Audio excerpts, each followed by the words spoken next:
एक परफेक्ट शुरुआत।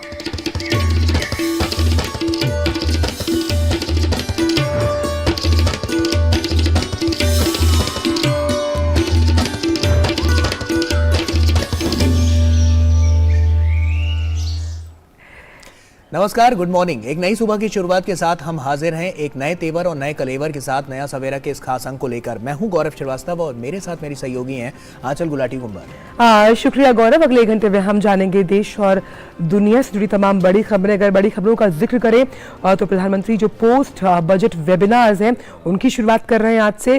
किस तरह से रहेंगे ये 12 वेबिनार, उस खबर पर रहेगी हमारी खास नजर। लेकिन सबसे पहले निगाह डालते हैं टॉप स्टोरीज यानी कि सुर्खियों पर। प्रधानमंत्री नरेंद्र मोदी आज हरित विकास पर पहले बजट उपरांत वेबिनार को करेंगे संबोधित। बजट में घोषित पहलों के प्रभावी कार्यान्वयन पर केंद्रित होगा वेबिनार। हरित विकास के ऊर्जा और गैर ऊर्जा दोनों घटकों पर विभिन्न सत्रों में होगी चर्चा।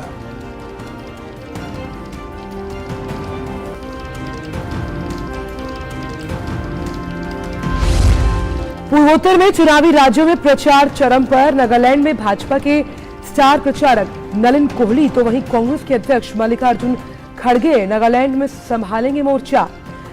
मेघालय में भी धुआंधार प्रचार जारी।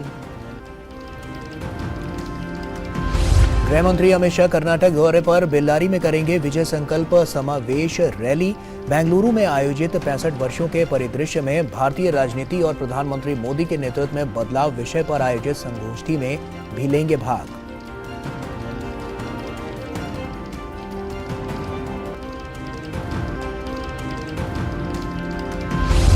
बेंगलुरु में जारी G20 के वित्त उप मंत्रियों और केंद्रीय बैंकों के उप प्रमुखों की बैठक का आज दूसरा दिन।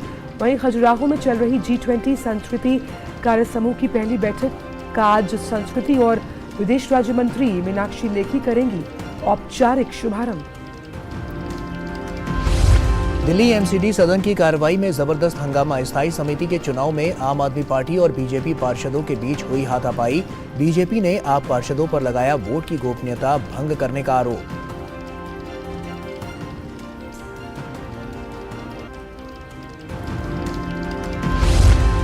राष्ट्रपति द्रौपदी मुर्मू आज वर्ष 2019, 2020, 2021 के लिए संगीत नाटक अकादमी पुरस्कार और फेलोशिप करेंगी प्रदान। पुरस्कारों के लिए 128 कलाकारों का किया गया है चयन। संयुक्त राष्ट्र महासभा में आज यूक्रेन और उसके सहयोगी देशों द्वारा लाए गए शांति प्रस्ताव पर होगा मतदान। अमेरिका और यूरोपीय संघ ने रूस यूक्रेन युद्ध का 1 साल पूरा होने के मौके पर लाए गए प्रस्ताव पर मतदान करने का किया आग्रह। वहीं रूस की प्रस्ताव के विरोध में वोट करने की अपील।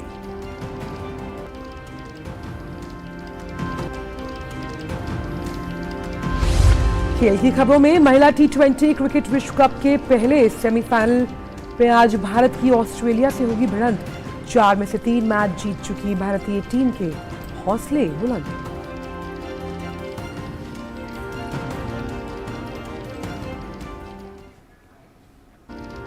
और आइए अब नया सवेरा की शुरुआत करते हैं और सबसे पहले देखते हैं देश भर की कुछ खास खबरें।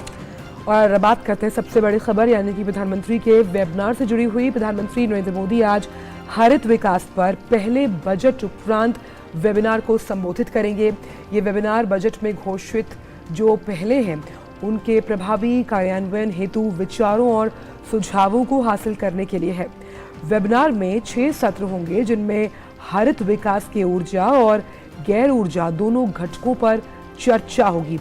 वेबिनार में संबंधित केंद्रीय मंत्रियों और सचिवों के अलावा राज्य सरकारों, उद्योग, शिक्षा अनुसंधान संस्थानों और सार्वजनिक क्षेत्र के हितधारक भी शामिल होंगे। ध्यान रहे कि हरित विकास बजट 2023-24 की 7 शीर्ष प्राथमिकताओं में से एक है।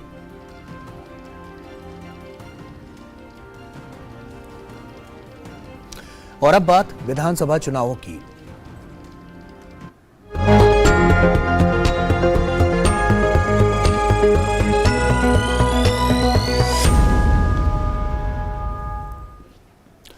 नागालैंड में जैसे जैसे 27 फरवरी नजदीक आ रही है, सभी राजनीतिक दल जनता के बीच अपनी अपनी पैठ बनाने के लिए जोर आजमाइश कर रहे हैं।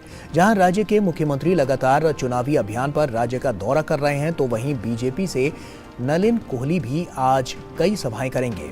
इधर कांग्रेस के अध्यक्ष मल्लिकार्जुन खड़गे ने नागालैंड में मोर्चा संभाला है। वहीं प्रधानमंत्री नरेंद्र मोदी कल नागालैंड के दीमापुर में एक बड़ी जनसभा को संबोधित करने जा रहे हैं। अब किस पार्टी पर जनता का विश्वास खरा उतरेगा, ये तो 2 मार्च को मतगणना के बाद ही पता चल पाएगा।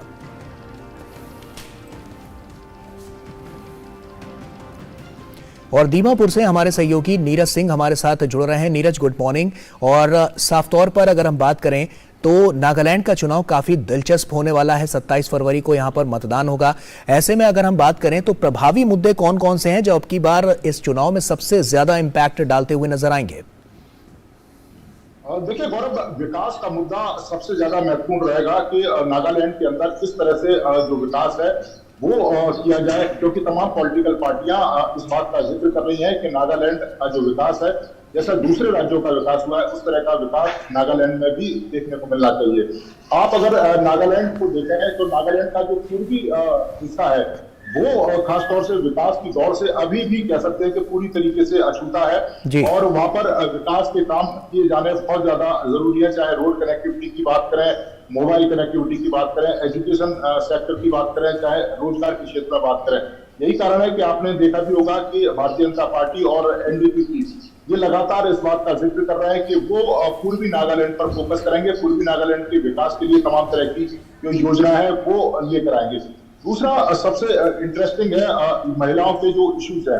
महिलाओं का ये कहना है कि एजुकेशन के क्षेत्र में और ज्यादा जो काम है वो होना चाहिए, रोजगार अपॉर्चुनिटी और ज्यादा मिलनी चाहिए, क्योंकि हमको पता है कि नागालैंड में जो महिला है वो काफी बढ़ चढ़कर वोटिंग में भी हिस्सा लेती है और इसके साथ साथ ही जो रोजगार, जो सेल्फ हेल्प ग्रुप है या फिर जो खुद से रोजगार के जो साधन है उसमें महिलाओं की भागीदारी काफी ज्यादा रहती है। तो वो चाहती है कि इस तरह की सरकार आए जो इन इश्यूज पर काम करे।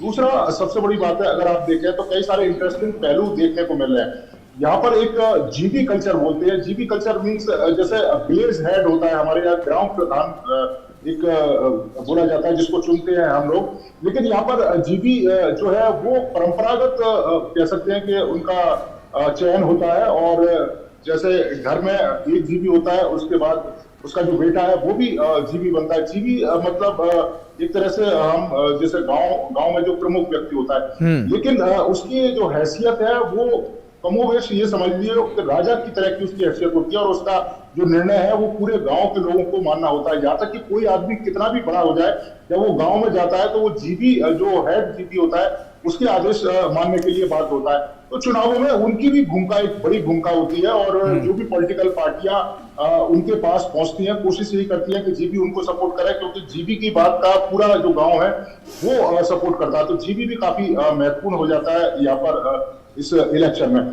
इसके साथ साथ ही एक इंटरेस्टिंग चीज देखने को मिली है कि एलजेपी पार्टी जो यहाँ पर कई सारे उम्मीदवारों के साथ चुनावी मैदान में है, उन्होंने ये कहा है कि वो बीजेपी की एक तरीके से पार्टनर है। लेकिन भारतीय जनता पार्टी और एनडीपीपी उन दोनों ने ही स्पष्ट किया है कि ना तो एलजेपी या कोई दूसरी पॉलिटिकल पार्टियों से उनका कोई संबंध है, ना तो चुनाव से पहले और ना ही चुनाव के बाद। यानी कि बीजेपी और एनडीपीपी दोनों ही मिलकर जो सरकार है वो बनाएंगे। तो ये इंटरेस्टिंग जो इलेक्शन के पहलू में वो देखने को मिल रहे हैं चुनाव। तो अगर रोमांचक पहलुओं का हम जिक्र करें नीरज, तो नागालैंड को जाना जाता है सबसे ज्यादा मतदान प्रतिशत के लिए, और हम क्योंकि महिलाओं का जिक्र कर रहे हैं, इस बार 4 जो महिला उम्मीदवार हैं वो चुनावी मैदान में, क्या इतिहास रचने की उम्मीद कर सकते हैं? क्योंकि नागालैंड विधानसभा में आज तक कोई महिला नहीं पहुंच पाई है अब तक। देखिए बिल्कुल इतिहास बनना चाहिए और हम भी चाहते हैं कि जो आधी आबादी है वो कम से कम उसका जो प्रतिनिधित्व है वो विधानसभा में मिलना भी चाहिए। क्योंकि अगर आप देखें वोटिंग परसेंटेज को देखें तो महिलाओं का वोटिंग परसेंटेज हमेशा से आंचल यहाँ पर ज्यादा रहा है। महिलाएं हमेशा से बढ़ चढ़कर अपने वोट का प्रयोग करती रही है और हमने तमाम महिलाओं से बात की थी, उनका ये मानना भी है कि महिलाओं की जो भागीदारी है वो तमाम पॉलिटिकल पार्टियों को और भी ज्यादा बढ़ानी चाहिए, क्योंकि पॉलिटिकल पार्टियां महिलाओं को महिलाओं के इश्यूज पर तो बात करती हैं, महिलाओं को आगे ले जाने की बात करती हैं, लेकिन राजनीतिक जब प्रतिनिधित्व देने की बात आती है तो उसमें ये पॉलिटिकल पार्टियां पीछे रह जाती हैं। और यही कारण है कि नागालैंड में आज तक, नागालैंड का इतिहास है, आज तक एक भी महिला एमएलए यहाँ पर नहीं बनी है। इस बार 4 महिला उम्मीदवार चुनावी मैदान में, हम लोग भी उम्मीद करते हैं कि कम से कम इनमें से कुछ जीत के आए ताकि नागालैंड का जो इतिहास है वो बदले। और आने वाले समय में पॉलिटिकल पार्टियों को भी चाहिए कि वो ज्यादा से ज्यादा जो महिलाएं हैं उनको सीट दें, तभी हम महिला सशक्तिकरण की बात कम से कम नागालैंड में ठीक तरीके से कर पाएंगे राजनीतिक रूप से। हालांकि समाज के दूसरे जो क्षेत्र हैं वहां पर महिलाएं बढ़ चढ़कर हिस्सा लेती हैं, लेकिन राजनीतिक रूप से भागीदारी अभी भी काफी कम है, या कह सकते हैं कि नगण्य है। कोई भी महिला एमएलए यहाँ पर मौजूद नहीं है। दूसरी इंटरेस्टिंग है कि कांग्रेस की तरफ से मल्लिकार्जुन खड़गे चुनावी मैदान में पहुंचे हैं और कांग्रेस के लिए उन्होंने प्रचार भी किया है। ये पहली बार है कि कांग्रेस का कोई बड़ा नेता है वो नागालैंड पहुंचा है। इससे पहले नागालैंड में कांग्रेस के कोई भी बड़े नेता यहाँ पर नहीं पहुंचे थे। भारतीय जनता पार्टी की तरफ से अमित शाह, जेपी नड्डा या दूसरे जो केंद्रीय नेतृत्व है, या सर्बानंद सोनोवाल की बात करें, असम के मुख्यमंत्री की बात करें, वो यहाँ पर लगातार कैंपेन कर रहे थे। प्रधानमंत्री खुद कल दीमापुर पहुंच रहे हैं और एक बड़ी जनसभा को संबोधित कर रहे हैं। तो आप समझ सकते हैं कि बीजेपी और अपने सहयोगियों के साथ किस तरीके से जो चुनावी कैंपेन है उसमें पूरी तरीके से कमर कसे हुए। तो दूसरी पॉलिटिकल पार्टियों की तरफ से उतना ज्यादा जो उत्साह है, या कह सकते हैं कि उतना ज्यादा जो पार्टिसिपेट है चुनाव को लेकर बड़े नेताओं के द्वारा, वो देखने को कम मिल रहा है। लेकिन कांग्रेस की तरफ से मल्लिकार्जुन खड़गे ने शुरुआत करी। चलिए, बहुत बहुत शुक्रिया नीरज, तमाम जानकारियां हमसे साझा करने के लिए। आप नजर बनाकर रखिए, क्योंकि वहां का जो घटनाक्रम है और साफ तौर पर जो जमीनी हकीकत है वो क्या कहती है, ये पल पल की अपडेट हम लगातार अपने दर्शकों के साथ साझा कर रहे हैं। बहुत बहुत शुक्रिया आपका हमसे जुड़ने के लिए और तमाम जानकारियां हमसे साझा करने के लिए। और फिलहाल नया सवेरा में वक्त एक छोटे से ब्रेक का। डिजिटल बैंकिंग का है जमाना, टाइम है बचाना। डिजिटल बैंकिंग है आसान, करो चाहे कोई भुगतान, एनी टाइम एनीवेयर, सेफ है, फास्ट है, हर पेमेंट उंगलियों पे सेट है। लेन देन के हैं ऑप्शंस कई, IMPS, NEFT, UPI भी। 24 घंटे करते ये काम, पेमेंट आसान और रहे आराम। RBI कहता है जानकार बनिए, सतर्क रहिए। अरे रामदयाल, तेरी उपज का क्या हुआ? अरे औने पौने दाम मिल रहे थे इसलिए नहीं बेची। और तुम्हारी उपज? मेरी उपज ये रही मेरे मोबाइल में एकदम सुरक्षित। अरे ये तो कोई रसीद लगती है। कोई रसीद नहीं, डिजिटल रसीद है जो WDRA से पंजीकृत वेयर हाउस में उपज रखने से मिलती है। WDRA? WDRA भारत सरकार की एक संस्था है जो अच्छे और सुव्यवस्थित वेयर हाउसों को पंजीकृत करता है। अच्छा, अब तुझे इस रसीद का कमाल दिखाता हूँ, चला। देखा, इस रसीद पर बैंक से लोन हो गया। ये तो कमाल हो गया। कमाल तो अभी और भी है भैया। देखो, जब और जहाँ उपज के अच्छे दाम मिलेंगे, उपज बेच दूंगा और फिर बैंक का सारा लोन भी चुकता कर दूंगा। अरे वाह। मुन्नी, पापा, आप मेरा नया बैग लाए? हाँ, ये रहा तुम्हारा नया बैग। और तुम्हारे लिए झुमके। WDRA का प्रयास, किसानों का आर्थिक विकास।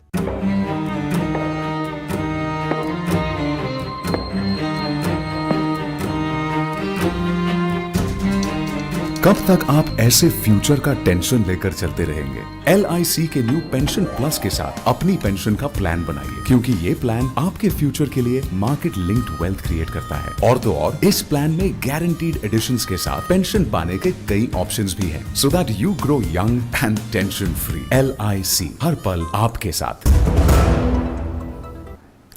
तो ब्रेक के बाद एक बार फिर से आप सभी का स्वागत है।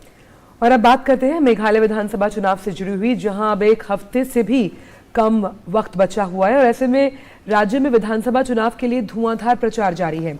चुनाव में जीत सुनिश्चित करने के लिए सभी पार्टियां अपनी पूरी ताकत झोंक रही हैं। कांग्रेस की तरफ से राहुल गांधी ने भी शिलोंग में खासी वेशभूषा में प्रचार किया। प्रधानमंत्री नरेंद्र मोदी कल शिलोंग और तूरा में चुनावी रैली को संबोधित करेंगे।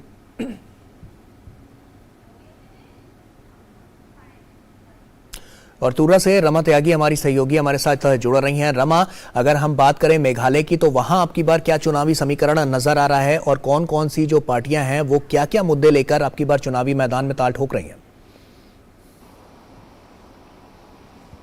देखिए गौरव, अगर चुनावी समीकरण है तो बेहद एक जिसे कह सकते हैं कि रोचक चुनावी वातावरण यहाँ पर दिखाई दे सकता है, क्योंकि इस बार के जो समीकरण है तमाम जो चुनाव हुए हैं उनसे बिल्कुल अलग है। सभी पार्टियां यहाँ पर जो है अलग अलग ताल ठोक रही हैं, किसी का कोई अभी प्रीपोन अलायंस नहीं है और उसमें सभी जिस तरह से अपने अपने जीत के दावे कर रही हैं वो अपने आप में देखना बेहद महत्वपूर्ण होता है। अगर यहाँ पर पार्टियों की स्थिति देखें तो बीजेपी को पिछले चुनाव में 2 सीटें मिली थी, एनपीपी के साथ मिलकर बीजेपी ने सरकार बनाई थी और स्थानीय दलों को लेकर कांग्रेस को सबसे ज्यादा सीट मिली थी, 21 सीट मिली थी, लेकिन कांग्रेस सरकार भी नहीं बना पाई थी। और अब अगर अब की बात करते हैं तो कांग्रेस के पास जो चुने हुए एमएलए थे एक भी उनके पास नहीं रहा।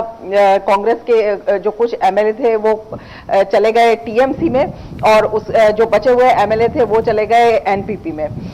इसके अलावा बेहद मनोरंजक ये भी है कि टीएमसी ने मुख्यमंत्री पद का दावेदार यहाँ पर मुकुल संगमा को, जो कांग्रेस के पूर्व मुख्यमंत्री हैं यहाँ के और वरिष्ठ नेता हैं, उनको घोषित कर दिया। और जो टीएमसी है सबकी निगाहें इस बात पर है कि जो कांग्रेस का आधार खिसका है उस आधार पर उन जो एमएलए को लेकर और उन नेताओं को लुभाकर यहाँ पर अपना एक आधार बनाना चाहती है मेघालय में। बीजेपी कहती है कि तमाम सीटें डबल इंजन सरकार को, विकास को देखते हुए बीजेपी को इस बार मिलने वाली हैं। तो बेहद महत्वपूर्ण अगर चुनावी सिनेरियो है देखा जा सकता है, बेहद इंटरेस्टिंग भी है और देखना ये होगा कि किसके दावे सच होते हैं। लेकिन उससे पहले हम यहाँ पर जो मुद्दे हैं वो बता देते हैं। अगर हम बात करें पूरे मेघालय की तो यहाँ पर जो 3 इलाके हैं, गारो, खासी और जयंतिया, इनमें ये बटा हुआ नजर आता है। अगर हम गारो क्षेत्र की बात करते हैं, क्योंकि मैं यहीं पर हूं तुरा में, तो यहाँ पर जो है सीटें 24 हैं। सीटें अन्य क्षेत्रों के मुकाबले में थोड़ी कम जरूर हैं, लेकिन महत्व बहुत ज्यादा है, क्योंकि अगर देखेंगे अब तक जो मुख्यमंत्री हैं वो यहीं से होके गए हैं, तो सत्ता की चाबी जो है इस इलाके के हाथ में रहती है और इस इलाके पर खासा ध्यान तमाम दलों का रहता है। अगर चुनाव प्रचार की भी बातें करें, कल ममता बनर्जी यहाँ पर थी, अमित शाह की रैली यहाँ पर हो चुकी है, गृह मंत्री, बीजेपी के वरिष्ठ नेता, प्रधानमंत्री नरेंद्र मोदी 24 को यहाँ पर जनसभा करने वाले हैं। और ये इस मायने में भी बेहद महत्वपूर्ण है क्योंकि प्रधानमंत्री की 24 फरवरी को पहले जिस स्पोर्ट्स कॉम्प्लेक्स में जनसभा होनी थी उसे यहाँ पर राज्य सरकार ने अनुमति नहीं दी। बीजेपी ने इसे एक बड़ा मुद्दा बनाया कि पहले से ही एनपीपी के मुख्यमंत्री डर गए हैं। हालांकि उन्होंने भी अपने रीजंस दिए कि उन्होंने किस वजह से अनुमति नहीं दी, लेकिन ये एक बहुत बड़ा मुद्दा बना और ये चर्चा का विषय भी रहा। तो इस क्षेत्र का महत्व आप समझ सकते हैं। लेकिन इतना महत्वपूर्ण होने के बावजूद आप देखेंगे जो मुद्दे हैं वो यथावत है। विकास का मुद्दा यहाँ पर है, कनेक्टिविटी का मुद्दा यहाँ पर है, पानी यहाँ पर एक बहुत बड़ी समस्या है, रोजगार एक बहुत बड़ी समस्या है। इसके अलावा यहाँ पर मेडिकल कॉलेज का होना, यूनिवर्सिटीज का होना बहुत बड़ा, ये एक बड़ा प्रश्न चिन्ह है। महिलाओं की संख्या यहाँ पर बहुत ज्यादा है। बहुत महत्वपूर्ण ये है आंचल, मैं आपको बताना चाहूंगी कि महिलाएं यहाँ पर मुख्य भूमिका में होती हैं। यहाँ का कल्चर है कि जिस तरह से देश के अन्य हिस्सों में शादी होकर लड़की ससुराल जाती है, यहाँ पर हमारी कई महिलाओं से बात हुई, लड़के यहाँ पर लड़कियों के घर में जाते हैं, तो महिलाएं बहुत महत्वपूर्ण भूमिका में होती हैं। मातृ सत्तात्मक समाज होता है, लेकिन इतना होने के बावजूद महिलाओं की जो समस्याएं हैं वो यहाँ पर जस की तस हैं। तो ये सब जो मुद्दे हैं सभी दलों ने, अगर मैनिफेस्टो देखेंगे तो सभी दलों ने इन पर केंद्रित किया है, लेकिन कौन आगे निकल पाता है, कौन जनता के मन में विश्वास जमा पाता है, ये देखना बेहद महत्वपूर्ण होगा। और इन सब चीजों को लेकर ये चुनाव जो है बेहद अहम हो गया है। बहुत अहम आप बता रही हैं, खासतौर पर क्योंकि टीएमसी भी अकेले चुनाव लड़ रही है, कांग्रेस भी, भाजपा भी, और सबसे अहम बात यहाँ पर यह है कि कांग्रेस अपनी साख बचाने की कोशिश करेगी, वहीं टीएमसी किस तरह से अपनी सियासी जमीन खोज रही है इस चुनाव में, वो देखने वाली बात होगी। बहुत बहुत शुक्रिया तमाम इन तमाम जानकारियों को हमसे साझा करने के लिए। और आइए अब खबरों में आगे बढ़ते हैं। केंद्रीय गृह मंत्री अमित शाह आज कर्नाटक के दौरे पर बेंगलुरु में भारतीय राजनीति के 65 साल का परिदृश्य और प्रधानमंत्री मोदी के नेतृत्व में व्यापक बदलाव विषय पर एक संवाद सत्र को संबोधित करेंगे। साथ ही अमित शाह बेल्लारी में एक जनसभा को भी संबोधित करेंगे। राजनीतिक रूप से महत्वपूर्ण इन तीनों राज्यों में अमित शाह की यात्रा को अहम माना जा रहा है, क्योंकि इस साल कर्नाटक विधानसभा के चुनाव होने हैं। दिल्ली नगर निगम में स्थायी समिति का चुनाव हंगामे की भेंट चढ़ रहा है। सदन में हाथापाई और एक दूसरे पर बोतल फेंकने के बाद सत्र को स्थगित कर दिया गया। एमसीडी सदन की कार्यवाही दूसरी बार शुरू हुई, लेकिन थोड़ी ही देर में हंगामे के कारण सदन की कार्यवाही फिर से स्थगित करनी पड़ी। मेयर, डिप्टी मेयर का चुनाव होने के बाद कल रात स्टैंडिंग कमेटी का चुनाव हंगामे के कारण फंस गया। स्टैंडिंग कमेटी के चुनाव में सदन के अंदर आम आदमी पार्टी और भाजपा के पार्षदों ने एक दूसरे के साथ हाथापाई और पानी की बोतलें फेंक कर मारी। भाजपा के पार्षद स्थायी समिति के चुनाव में आम आदमी पार्टी के पार्षदों द्वारा मोबाइल लेकर जाने का विरोध कर रहे थे, क्योंकि मेयर और डिप्टी मेयर के चुनाव में मोबाइल और किसी तरह का पेन लेकर जाने की अनुमति नहीं थी और उसी बात को भाजपा पार्षद चाहते थे कि स्थायी समिति के चुनाव में भी किसी तरह का मोबाइल और फोन ले जाने की अनुमति ना दी जाए।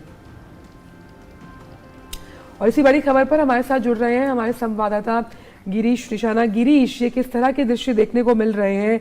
कहीं बोतल फेंककर मारी जा रही है और ये जो हाथापाई है, लगातार कार्रवाई जो है वो हंगामे की भेंट चढ़ती हुई किसी भी सदन की गरिमा को ठेस पहुंचाते हैं इस तरह के दृश्य? बिल्कुल आपने ठीक कहा। देखिए, दिल्ली नगर के इतिहास में ऐसा पहली बार हुआ है जो लगातार सदन आया और स्थगित हो रहा है, बार बार हंगामा हो रहा है। और अभी तक देखिए, कल सुबह 11 बजे से सदन की कार्रवाई आरंभ हुई थी और अभी तक लगातार हंगामा में चल रहा है। पूरी रात ये ड्रामा चलता रहा, क्योंकि कल बात की जाए तो 11:30 बजे से दिल्ली के अंदर मेयर का इलेक्शन आरंभ हुआ था और जिसका परिणाम 2:30 से 3 बजे के आसपास आ चुका था। और उसके बाद डिप्टी मेयर का इलेक्शन होता है और करीब 5-सवा 5 बजे उसका रिजल्ट आ जाता है। लेकिन उसके बाद फिर एक तो कार्रवाई स्थगित की जाती है और उसके बाद स्थायी समिति सदस्यों का चुनाव कराया जाता है। लेकिन जिस तरह से नियम जो भाजपा ने आरोप लगाया, भाजपा पार्षदों का यही कहना था कि जो नियम मेयर और डिप्टी मेयर में लागू थे वही नियम स्थायी समिति लागू होने चाहिए। यानी कि जिस तरह से मेयर और डिप्टी मेयर के इलेक्शन में मोबाइल को ले जाने की अनुमति नहीं थी, पेन को ले जाने की अनुमति नहीं थी, तो वही अनुमति बरकरार रहनी चाहिए स्थायी समिति चुनाव के अंदर भी। करीब 55 जो पार्षद हैं वो वोट डाल चुके थे, जो अपने पोलिंग बूथ के अंदर मोबाइल और पेन दोनों की गए थे। तो इसका विरोध कहीं न कहीं तो भाजपा के पार्षद है उन्होंने उठाया और कहा कि ये निरस्त होना चाहिए और फिर से नई तरीके से वोटिंग होनी चाहिए। लेकिन मेयर हैं उन्होंने कहा कि आगे की कार्रवाई होनी चाहिए और इसको लेकर ये पूरा मामला हंगामे की गया और भाजपा ने रघुपति राघव राजा राम के भजन गाते हुए अपना विरोध प्रदर्शन किया और वो वेल कर गए। और इस तरह से लगातार कल शाम से लगातार ये हंगामा चल रहा है और रात को करीब 11 बजे के आसपास माहौल इतना बिगड़ गया कि कुछ पार्षदों के बीच में हाथापाई शुरू हो गई और हाथापाई मामला ऐसा बढ़ा कि दोनों ही तरफ से पानी की जो बोतलें रखी थी तो एक दूसरे की तरफ उनको फेंक मारा गया। तो एक अलग पूरी तरह से कहेंगे सदन की कार्रवाई कल रात में देखने को मिली। लगातार सदन आरंभ हुआ, स्थगित हुआ, हंगामा होता रहा और अभी इस समय जो सदन की कार्रवाई है स्थगित है, 1 घंटे के लिए स्थगित की गई है। पूरी रात तरह से हंगामा चलता रहा है। बिल्कुल गिरीश, साफ तौर पर क्योंकि इस तरह की जो स्थितियां हैं वो कई सवाल भी खड़े करती हैं। ऐसे में आम आदमी पार्टी की मंशा क्या है, वो क्या चाहती है, ये अपने आप में एक बड़ा सवाल बन जाता है, क्योंकि मंशा को लेकर हमेशा से सवाल तो उठते रहे हैं, लेकिन अब की बार भी जो स्थिति है वो किस ओर इशारा कर रही है, ये अपने आप में एक बड़ा सवाल बनकर खड़ा हो रहा है कि अब जो मंशा है आम आदमी पार्टी की वो किस ओर जाती हुई नजर आ रही है। और फिलहाल वक्त छोटी सी ब्रेक का।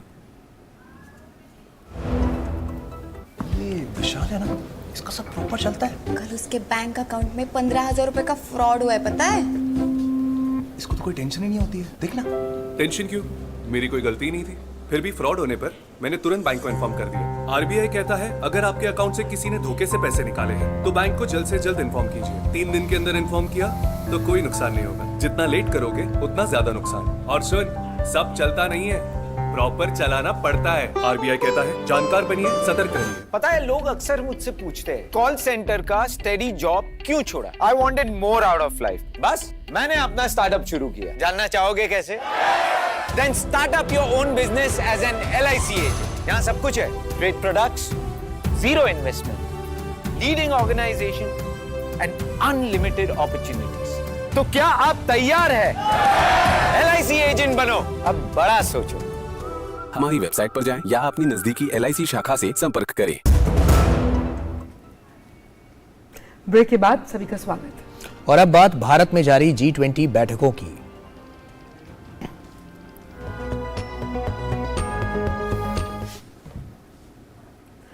तो बात करते हैं खजुराहो की, जहां चल रही है G20 संस्कृति कार्य समूह की पहली बैठक, जिसका आज औपचारिक शुभारंभ संस्कृति और विदेश राज्य मंत्री मीनाक्षी लेखी करेंगी।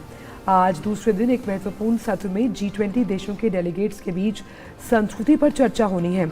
इस बैठक में आज और कल संस्कृति से जुड़े 4 महत्वपूर्ण विषयों पर चर्चाएं होनी हैं। वो 4 विषय हैं: सांस्कृतिक संपदा का संरक्षण और बहाली, एक सतत भविष्य के लिए जीवित विरासत का दोहन, सांस्कृतिक और रचनात्मक उद्योगों का प्रचार और रचनात्मक अर्थव्यवस्था, और संस्कृति के संरक्षण और संवर्धन के लिए डिजिटल तकनीक का लाभ उठाना। आज दोपहर बाद डेलीगेट्स को न सिर्फ विश्व प्रसिद्ध खजुराहो के मंदिरों के दीदार करवाए जाएंगे, बल्कि हुनर हाट में कलाकारों की कला से भी रूबरू करवाया जाएगा। इसके साथ ही शाम को डेलीगेट्स खजुराहो में चल रहे नृत्य फेस्टिवल में भारतीय पारंपरिक नृत्यों और खासकर मलेशिया की कलाकार रमली की प्रस्तुतियों का आनंद लेंगे। और खजुराहो से हमारे सहयोगी अजीत हमारे साथ जुड़ रहे हैं।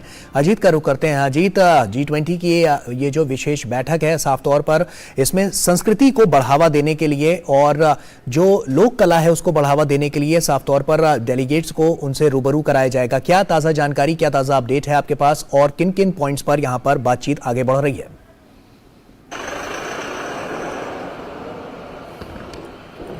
देखो, देखिए, जब से महत्वपूर्ण ये है कि देखिए जो ये G20 की ये बैठक है, इसमें सांस्कृतिक मुद्दे महत्वपूर्ण रहेंगे और खासतौर पे जो एक बड़ा मुद्दा वो ये है कि जो सांस्कृतिक धरोहरें जो हैं उनको कैसे संरक्षित किया जाए, किस तरीके से जो धरोहरें हैं जो कि किसी कारण से या तस्करी के माध्यम से दूसरे देशों तक पहुंच गई हैं, उनको किस तरीके से वापस लाया जाए। और ये सिर्फ भारत के नहीं, अभी तो जितनी भी विश्व में जितने भी देश हैं जो कि G20 के देश हैं, उनकी भी ये कोशिश है कि किस तरीके से कि जो सांस्कृतिक धरोहरें हैं उनका संरक्षण कैसे किया जाए और जो किसी बाहर है तो उनको उनके देश तक या उनके मूल स्थान तक किस तरीके से पहुंचाया जाए। इसी के परिप्रेक्ष्य में आपको बात करूं कि कल जो है यहाँ पर खजुराहो में इसी का एक एग्जीबिशन लगाया गया था कि पिछले कुछ वर्षों में 2014 से अभी तक करीब 250 से जो ज़्यादा जो है जो सांस्कृतिक धरोहर जो कि भारत से तस्करी के माध्यम से या दूसरे माध्यम से अवैध रूप से बाहर ले जाई गई थी, उनको सरकार ने वापस लाया है। और उसी में से कुछ जो धरोहर हैं उनको यहाँ पर प्रदर्शित किया गया है इस कन्वेंशन सेंटर में, और जो कि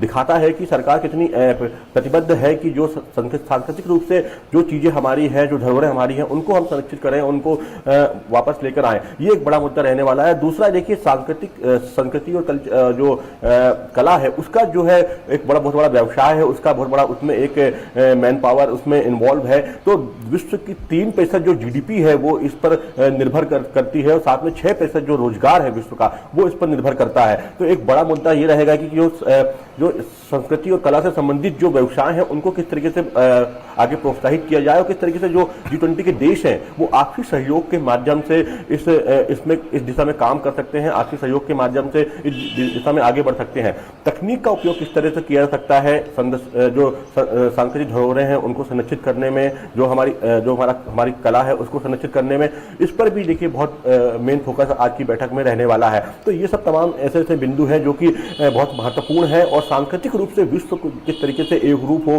किस तरीके से सांस्कृतिक आदान प्रदान जो है वो अच्छे से हो सके और सांस्कृतिक के जो एक कह सकते हैं हम कि हम हमेशा बात करते हैं वसुधैव कुटुंबकम की जो हमारा एक ध्येय वाक्य है पुरातन समय से, तो वो किस तरीके से सांस्कृतिक रूप से एक दूसरे देशों के सहयोग के माध्यम से एक दूसरे का जो G20 के देश है वो आपसी सहयोग करके किस तरीके से आगे बढ़ सकते हैं, इन तमाम मुद्दों पर चर्चा यहाँ पर होने वाली है। और देखिए बहुत एक महत्वपूर्ण बात यह है कि देखिए खजुराहो में ये बैठक हो रही है और खजुराहो जो है बहुत बड़ा एक केंद्र संस्कृति का, क्योंकि यहाँ पर जो विश्व धरोहर जो है यहाँ पर खजुराहो के मंदिर जो है वो अपने आप में यूनेस्को के द्वारा संरक्षित है और विश्व में प्रसिद्ध है और बड़ी संख्या में विदेशी पर्यटक जो है यहाँ पर लगातार यहाँ पर आते हैं और जिस तरह ये विश्व विख्यात यहाँ पर है। इस तरीके की और भी धरोहरें हैं जो कि भारत में है, जो कि यूनेस्को में शामिल होने के लिए अभी प्रयासरत हैं। यूनेस्को जो वर्ल्ड हेरिटेज की सूची है उसमें शामिल होने के लिए। इसके अलावा और कई धरोहरें हैं जिनको संरक्षित करने की अभी आवश्यकता है। विश्व लेवल स्तर पर भी ऐसी बहुत सारी धरोहरें हैं जो कि संरक्षित किया जाना चाहिए, जिनको उनका संरक्षण बहुत अभी तक नहीं हो पाया है। इस पर भी मंथन किया जाएगा और G20 के जो देश है खास तौर पर वहां पर इस तरीके की जो हम कह सकते हैं पुरातन संपदा है, धरोहरें हैं, सांस्कृतिक धरोहरें हैं, उनको किस तरीके से संरक्षित किया जाए और उसमें एक देश दूसरे देश का किस तरीके से सहयोग कर सकता है, किस तरीके से साथ मिलकर जो है साझा संस्कृति बनाकर आगे बढ़ सकते हैं, इन तमाम विषयों पर जो है चर्चा की जाएगी। तो आज से इस बैठक की जो है औपचारिक शुरुआत हो जाएगी और संस्कृति और विदेश राज्य मंत्री जो है मीनाक्षी लेखी जो है इसकी शुरुआत करेंगी यहाँ पर और उसके बाद जो है ये बैठकों का दौर आज से शुरू हो जाएगा जो कि 25 तक चलेगा। इसके बाद यहाँ पर जो यहाँ डेलीगेट्स हैं उनको यहाँ पर जो आसपास के जो सांस्कृतिक ग्राम है वहाँ पे उनको ले जाया जाएगा। वहाँ पर उनको जो यहाँ पे जो संस्कृति के विभिन्न रंग है वो यहाँ दिखाई जाएंगे और यहाँ पर देखिए खजुराहो फिल्म फेस्टिवल यहाँ पर चल रहा है जो कि हर साल यहाँ पर आयोजित होता है और देश विदेश के जो नामी कलाकार जो है वो इस फिल्म ये नृत्य फेस्टिवल में जो है वो अपनी प्रस्तुति देते हैं। तो ये जिस तरह से जो आज जो है अपने आप में बहुत ही महत्वपूर्ण है और ये एक बहुत बड़ा मंच है जो कि हम कह सकते हैं कि वसुधैव कुटुंबकम का एक मंच हम कह सकते हैं कि दुनिया भर के जो अच्छे अच्छे नृत्य हैं, जो वहाँ की जो कलाएं हैं वो यहाँ पर प्रस्तुत की जाती है। तो नृत्य फेस्टिवल जो है वो यहाँ चल रहा है, दिखाया जाएगा जो डेलीगेट्स होंगे और उनको भी उससे रूबरू कराया जाएगा कि जो सांस्कृतिक रूप से किस तरीके से हम आपस में जुड़े हुए हैं और हमारी जो साझा विरासत क्या है। जी अजीत, क्योंकि आज जो नृत्य फेस्टिवल होने वाला है उसमें मलेशिया की कलाकार जो है वो हिस्सा लेंगी, उस हिसाब से ये किस तरह का मंच साबित होता है, खास तौर पे जब हम एक भारत श्रेष्ठ भारत की उस वानगी का जिक्र करते हैं जिसे देखने के लिए पर्यटक और जो ये तमाम विदेशी डेलीगेट्स हैं वो यहाँ आए हैं।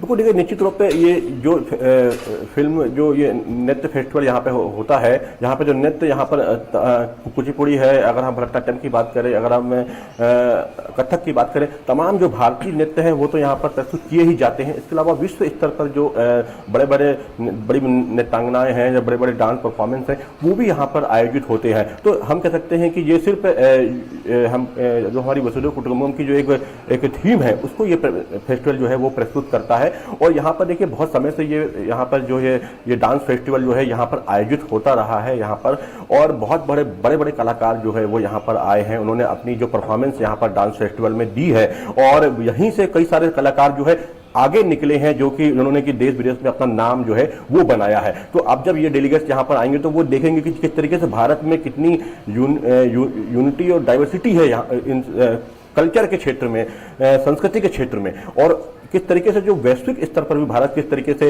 एक प्लेटफॉर्म प्रदान करता है कि वहाँ के भी कलाकार जो है यहाँ पर आएँ और अपनी परफॉर्मेंस यहाँ पर दें और वो कहीं ना कहीं एक जुड़ाव जो है वो महसूस करते हैं। तो देखिए ये बहुत बड़ा मंच रहा है खजुराहो डांस फेस्टिवल, और लंबे समय से यहाँ पर ऐसे बहुत सारे जो कलाकार हैं, जो बहुत सारे जो डांसर वो यहाँ पर आते रहे हैं। और क्लासिकल डांस की बात की जाए तो उसके लिए बहुत खास रूप से ये जो डांस फेस्टिवल है वो जाना जाता है यहाँ पर। और जब यहाँ पर डेलीगेट्स यहाँ पर वो जब देखने जाएंगे तो निश्चित तौर पे वो भारत की जो हम कह सकते हैं बहुरंगी संस्कृति है उससे रूबरू होंगे। साथ ही जो विदेशों से जो यहाँ पर कलाकार जो यहाँ पर आएंगे, जो यहाँ पर डांसर आएंगे, उनको भी वो उनका भी डांस परफॉर्मेंस यहाँ पर देखेंगे तो तमाम चीजों से वो रूबरू होंगे। इसके अलावा यहाँ पर जो शिल्प है, यहाँ पर जो ग्राम है, यहाँ पर जो आदिवासी संस्कृति को यहाँ पर प्रदर्शित किया गया है, आर्यवर्त यहाँ पर बनाया गया है तौर पर, क्योंकि यहाँ पर जो पॉइंट्स रखे गए हैं वो काफी महत्वपूर्ण है और ऐसे में जो आगे की बैठकों का जो सिलसिला है वो निर्धारित रहेगा कि किस तरह से जो संस्कृति है भारत की उसको कैसे अब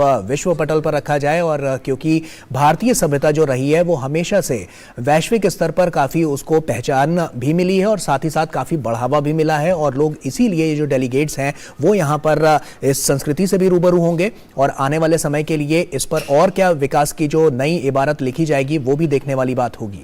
बिल्कुल, तो भारत की अध्यक्षता में G20 की बैठकों का सिलसिला जारी है।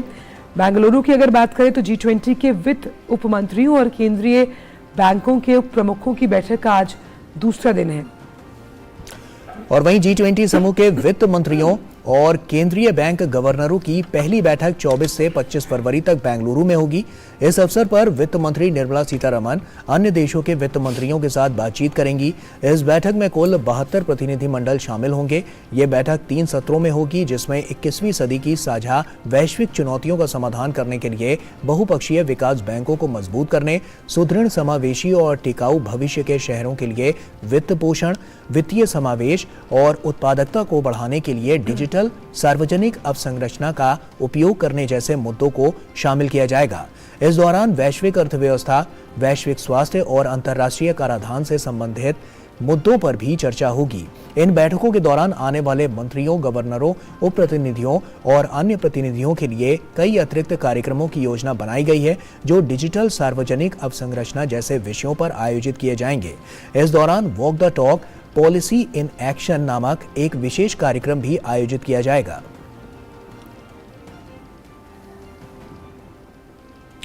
राष्ट्रपति द्रौपदी मुर्मू आज वर्ष 2019, 20 और 2021 के लिए संगीत नाटक अकादमी पुरस्कार और फेलोशिप प्रदान करेंगी। इस मौके पर केंद्रीय संस्कृति और पर्यटन मंत्री जी किशन रेड्डी और संस्कृति और संसदीय कार्य राज्य मंत्री अर्जुन राम मेघवाल भी समारोह में शामिल होंगे। पुरस्कार के लिए 128 कलाकारों का चयन किया गया है। प्रदर्शन कला के क्षेत्र की 10 प्रतिष्ठित विभूतियों को भी अकादमी फेलोशिप के रूप में चुना गया है। और केंद्रीय मंत्री डॉक्टर जितेंद्र सिंह ने हरियाणा के फरीदाबाद में 120 करोड़ रुपए की लागत से बनने वाले अस्पताल और ट्रांसलेशनल अनुसंधान सुविधा की आधारशिला रखी। उन्होंने बताया कि किस तरह ट्रांसलेशनल स्वास्थ्य विज्ञान एवं प्रौद्योगिकी संस्थान में हो रहे शोध ने अंतर्राष्ट्रीय ख्याति प्राप्त की है। उन्होंने कहा कि भारत में ओमिक्रॉन वायरस को कल्चर करने वाली पहली प्रयोगशाला थी। केंद्रीय मंत्री डॉक्टर जितेंद्र सिंह ने उत्सव 2023 के दौरान कहा कि नीति निर्माताओं को टीके या वैज्ञानिक उपकरण बनाने के दौरान इस बात का ख्याल रखना चाहिए कि उद्योग जगत को शुरुआत से ही इसमें शामिल किया जाए। इस कार्यक्रम का आयोजन फरीदाबाद स्थित ट्रांसलेशनल स्वास्थ्य विज्ञान एवं प्रौद्योगिकी संस्थान ने किया है।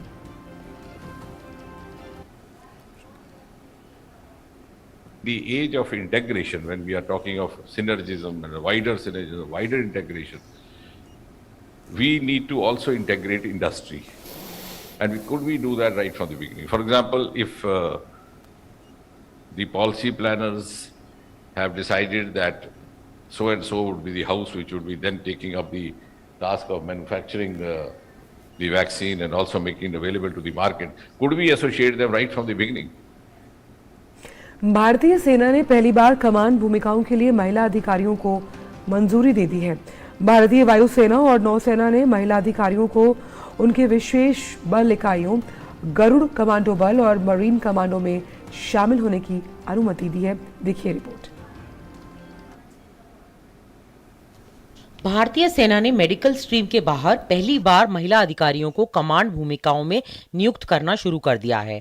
इसमें से लगभग 50 को ऑपरेशनल रूप से महत्वपूर्ण उत्तरी और पूर्वी कमानों में फॉरवर्ड एरिया सहित प्रमुख इकाइयों के लिए निर्धारित किया गया है। सेना ने 108 महिला अधिकारियों को सिलेक्ट ग्रेड कर्नल के पद पर पदोन्नत करने के लिए एक विशेष चयन बोर्ड का आयोजन किया था। बोर्ड द्वारा 108 वैकेंसीज के लिए कुल 244 महिला लेफ्टिनेंट कर्नल पर विचार किया गया।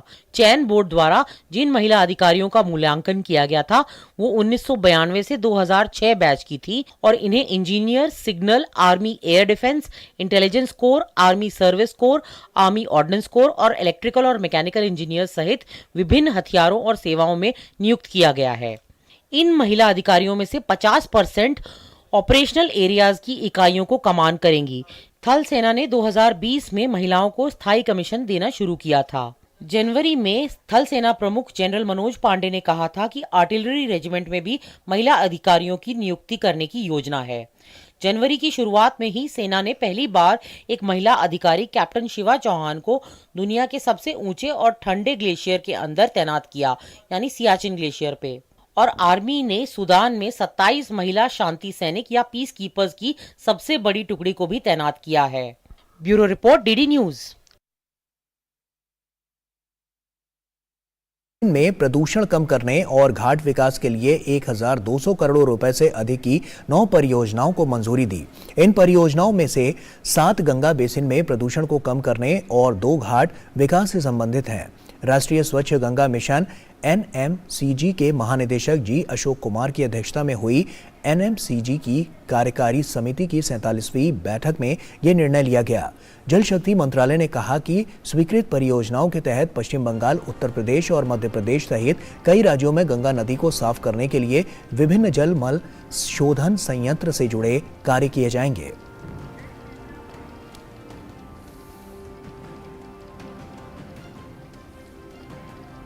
और आइए अब देखते हैं देश भर से जुड़ी कुछ अन्य खबरें।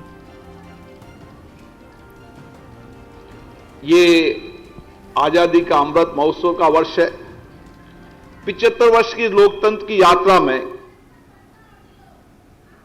लोकसभा अध्यक्ष ओम बिरला आज गंगटोक में राष्ट्रमंडल संसदीय संघ इंडिया रीजन के 19वें वार्षिक जोन 3 सम्मेलन का उद्घाटन करेंगे।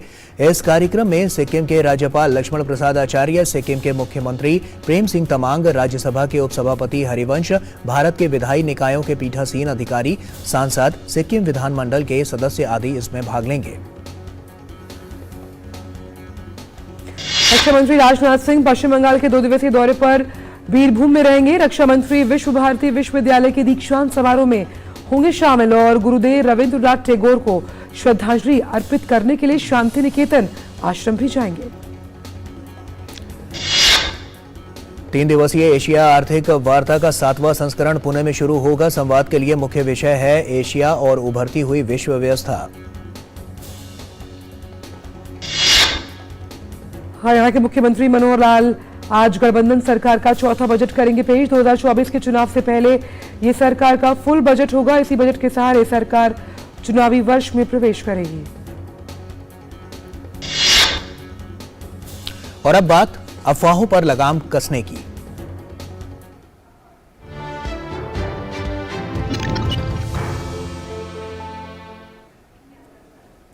तो सोशल मीडिया पर भ्रामक और गलत खबरों को लेकर सरकार गंभीर है और उन्हें फैलाने वालों पर लगातार कार्रवाई की जा रही है। सूचना एवं प्रसारण मंत्रालय के तहत काम कर रही PIB की फैक्ट चेक यूनिट ने समय समय पर चलाई गई तमाम गलत खबरों को उजागर किया।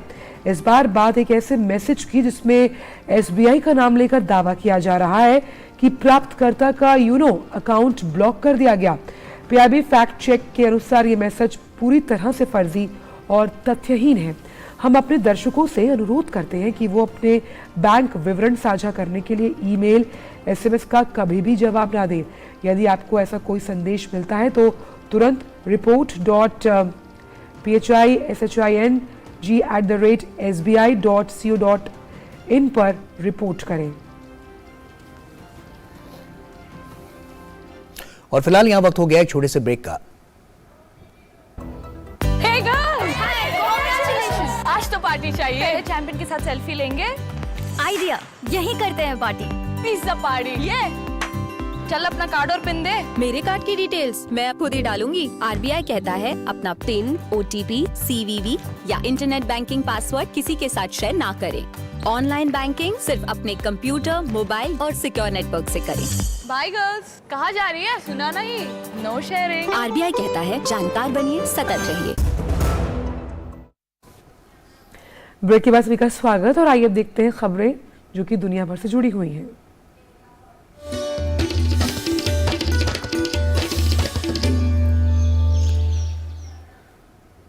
तो संयुक्त राष्ट्र महासभा में आज यूक्रेन और उसके सहयोगी देशों द्वारा लाए गए शांति प्रस्ताव पर मतदान होगा।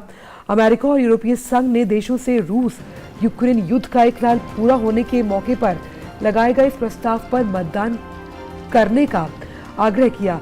संयुक्त राष्ट्र में अमेरिका की राजदूत लिंडा थॉमस ग्रीनफील्ड ने कहा कि इस मतदान के जरिए पता चलेगा कि युद्ध की पहली वर्षगांठ पर दूसरे देश इस मुद्दे पर कहां खड़े हैं।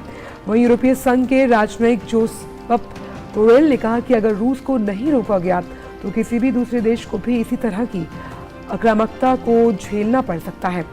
यूक्रेन और उसके सहयोगी देशों को उम्मीद है कि इस प्रस्ताव के जरिए रूस को राजनयिक रूप से अलग थलग करने में मदद मिलेगी। वहीं रूस ने इस प्रस्ताव को रूस विरोधी बताते हुए सदस्य देशों में से इसके विरोध में वोट करने का आग्रह किया।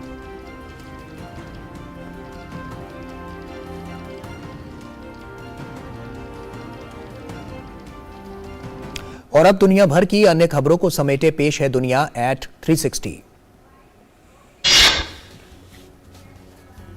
चीन से सटी सीमा से लगभग 82 किलोमीटर दूर तजाकिस्तान में आज सड़कें जबरदस्त भूकंप के झटके किए गए महसूस। संयुक्त राज्य भूवैज्ञानिक सर्वेक्षण के अनुसार रिक्टर स्केल पर भूकंप की तीव्रता 6.8।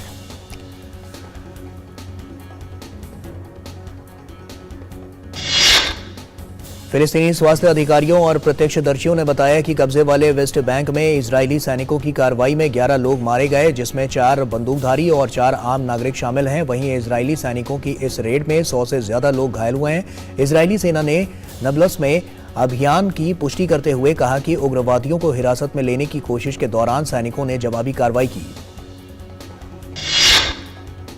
रूस के राष्ट्रपति व्लादिमीर पुतिन ने परमाणु बल बढ़ाने को जारी रखने पर जोर दिया। उन्होंने जमीन, समुद्र और हवा में दागी जाने वाली परमाणु मिसाइल्स के बारे में बात करते हुए कहा, हम इसे और मजबूत करने पर ध्यान देंगे। पुतिन ने यह भी कहा कि हम वायु आधारित हाइपरसोनिक किंजाल सिस्टम का बड़े पैमाने पर उत्पादन जारी रखेंगे और साथ ही समुद्र आधारित जिरकॉन हाइपरसोनिक मिसाइल्स को भी बड़े पैमाने पर आपूर्ति के लिए शुरू करेंगे। अमेरिका के उत्तरी मैदानों और ऊपरी मध्य पश्चिम इलाके में भारी बर्फबारी और तूफान की वजह से सैकड़ों स्कूल बंद करने पड़े। पश्चिमी और उत्तरी अमेरिका से पूर्व की तरफ बढ़ते तूफान की वजह से कुछ इलाकों में 2 फीट तक बर्फबारी और करीब 100 किलोमीटर प्रति घंटे की रफ्तार वाली हवाएं देखने को मिली। तूफान की वजह से हवाई यातायात भी प्रभावित रहा। चीन के उत्तर में स्थित भीतरी मंगोलिया क्षेत्र में खदान के धंसने में 2 लोगों की मौत हुई, जबकि 53 लापता। खदान के नीचे 50 से अधिक लोग अभी भी फंसे हुए हैं। राहत और बचाव अभियान जारी। जर्मनी ने 2 ईरानी राजनयिकों को निष्कासित कर देश छोड़ने को कहा। ईरान में ईरानी जर्मन नागरिक और अमेरिका निवासी जमशीद शरमान को आतंकी गतिविधियों में दोषी करार देने के बाद मौत की सजा सुनाई गई है। जर्मनी की विदेश मंत्री अन्नालीना बेयरबॉक ने कहा है कि उन्होंने बर्लिन में ईरान के दूतावास को बताया है कि हम जर्मन नागरिक अधिकारों का हनन स्वीकार नहीं करेंगे। और अब बात कारोबार जगत से जुड़ी हुई।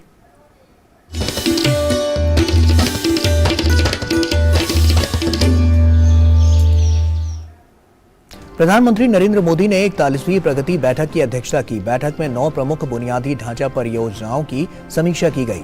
41,500 करोड़ रुपए की ये परियोजनाएं 13 राज्यों से संबंधित हैं। इनमें सड़क परिवहन और राजमार्ग मंत्रालय की 3, रेल मंत्रालय की 2 और विद्युत मंत्रालय, कोयला मंत्रालय, पेट्रोलियम और प्राकृतिक गैस मंत्रालय और स्वास्थ्य और परिवार कल्याण मंत्रालय की 1-1 परियोजनाएं शामिल हैं। बैठक में मिशन अमृत सरोवर की भी समीक्षा की गई। प्रधानमंत्री ने मंत्रालयों और राज्य सरकारों को बुनियादी ढांचा परियोजनाओं की योजना बनाने के लिए पीएम गति शक्ति पोर्टल का उपयोग करने की सलाह दी। उन्होंने केंद्र सरकार के मंत्रालयों और राज्य सरकारों के बीच उचित समन्वय सुनिश्चित करने पर जोर दिया। प्रधानमंत्री ने अमृत सरोवर योजना के तहत 50,000 अमृत सरोवर के लक्ष्य को पूरा करने पर उसके लिए ब्लॉक स्तर पर निगरानी पर बल दिया।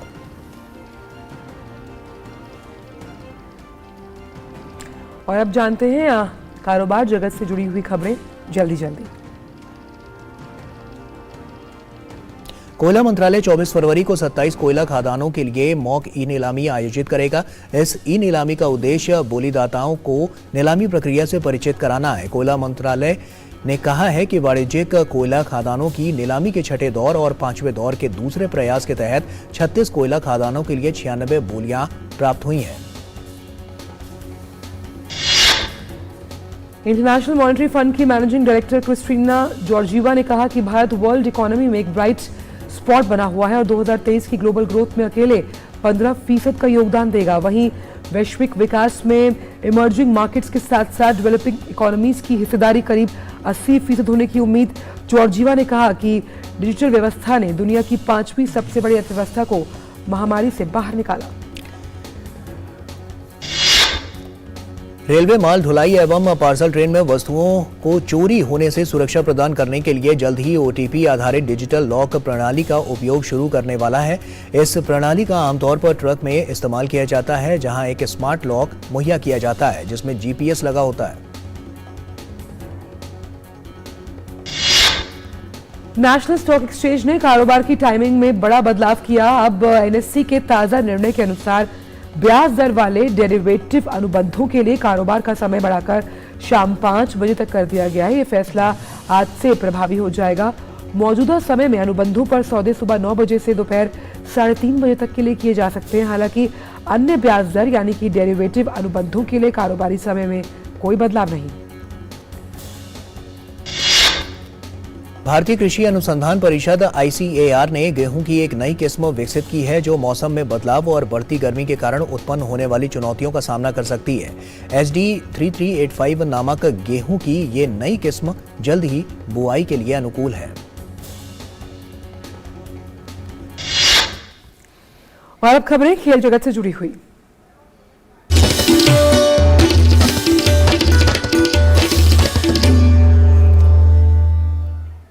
दक्षिण अफ्रीका में चल रहे महिला T20 विश्व कप के पहले सेमीफाइनल मुकाबले में आज भारत और ऑस्ट्रेलिया आमने सामने होंगे। मौजूदा टूर्नामेंट के ग्रुप स्टेज में भारतीय टीम के खिलाड़ियों का शानदार प्रदर्शन देखने को मिला है। भारत ने अब तक खेले गए 4 मुकाबलों में से 3 में जीत दर्ज की है। उसे केवल इंग्लैंड के खिलाफ 11 रनों से हार का सामना करना पड़ा था।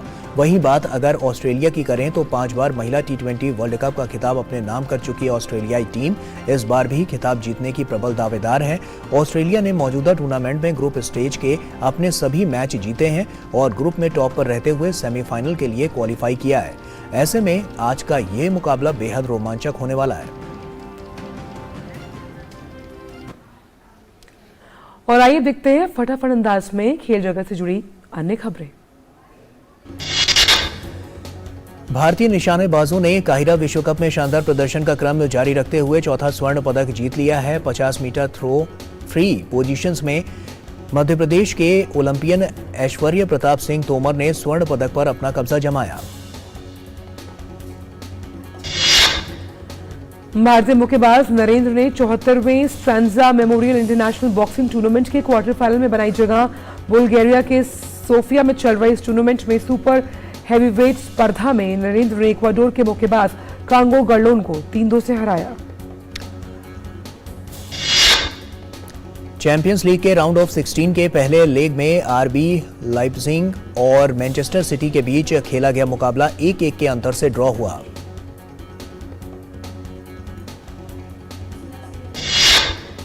इटालियन क्लब इंटर मिलान ने चैंपियंस लीग के अंतिम 16 के पहले लेग में FC पोर्तो को 1-0 से हरा दिया।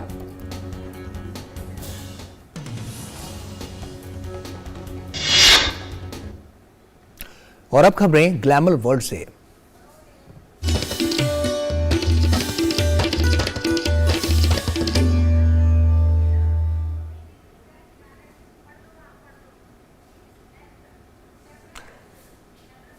तो आइए जानते हैं अब सारी खबरें फटाफट अंदाज में। तो इंडियन क्रिकेट टीम के पूर्व कप्तान सौरव गांगुली पर फिल्म बनने जा रही है। फिल्म में उनका किरदार एक्टर रणबीर कपूर निभाएंगे।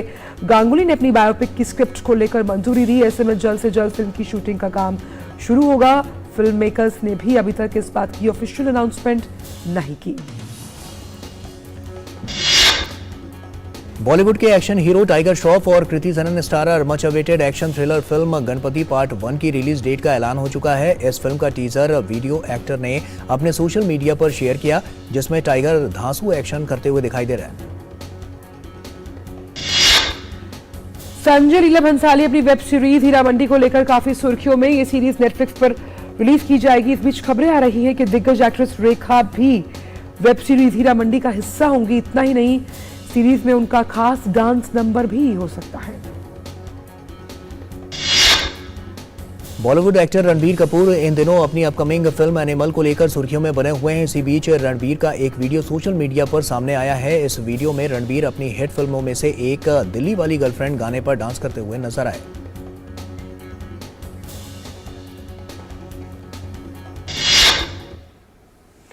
और आइए देखते हैं मौसम का मिजाज।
और इसी के साथ नया सवेरा के इस अंक में बस आज के लिए इतना ही, लेकिन जाने से पहले चल तो आपको लिए चलते हैं अभिनेत्री मधुबाला पर फिल्माए गए नगमों के साथ, जिनकी आज पुण्यतिथि है। आप इन गीतों का आनंद उठाइए, हमें दीजिए इजाजत।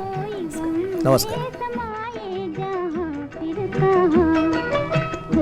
तेरे सदके बलम न करे कोई गम, ये समाए जहाँ फिर कहाँ, ये समाए जहाँ फिर कहाँ। अच्छा जी मैं हरे चलूँ जाऊँ ना, देखी सबकी यारी मेरा दिल जलाओ ना। अच्छा जी मैं हरे चलूँ जाऊँ ना, देखी सबकी यारी मेरा दिल जलाओ ना। ठंडी हवा काली घटा आ ही गई झूम के, यार लिए डोले हंसी नाच दिया घूम के।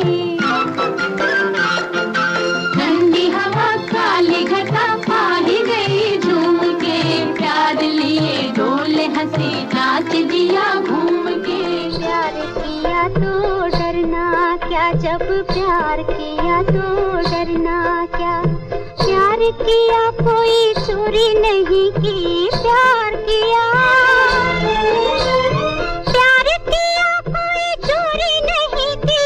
छुप छुप आहे भरना क्या, जब प्यार किया तो डरना क्या। प्यार किया तो डरना क्या, जब प्यार किया तो